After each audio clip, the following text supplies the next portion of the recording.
காவல்துறை வந்து துணிச்சலான அதிகாரிகள் காவல்துறையில் இருக்காங்க. அது இல்லாமலாம் இல்லை. துணிச்சலான அதிகாரிகள் காவல்துறை ஏற்கனவே நிறைய இருந்திருக்காங்க.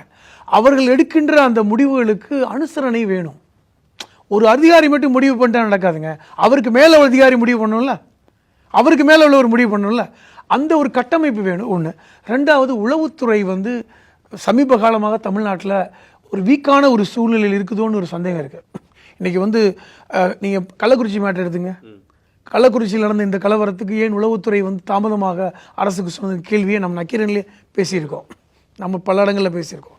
இந்த நிலைமை ஏன் வந்தது? இந்த ஆம்ஸ்ட்ராங் விஷயத்தில் காவல்துறைக்கு இந்த உளவுத்துறைக்கு விஷயங்கள் தெரிந்தால் அதை எப்படி வந்து கையாண்டிருக்கணும்? நேரடியாக ஆம்ஸ்ட்ராங் எச்சரிச்சிருக்கணும், அல்லது வந்து பாதுகாப்பு கொடுத்துருக்கணும், அல்லது கண்காணிச்சிருக்கணும். தோல்விதான். இப்படி பல்வேறு விஷயங்கள். இந்த கள்ளச்சாராய சாவு இந்த சமீபத்தில் கள்ளக்குறிச்சியில் அது எப்படி நடந்தது?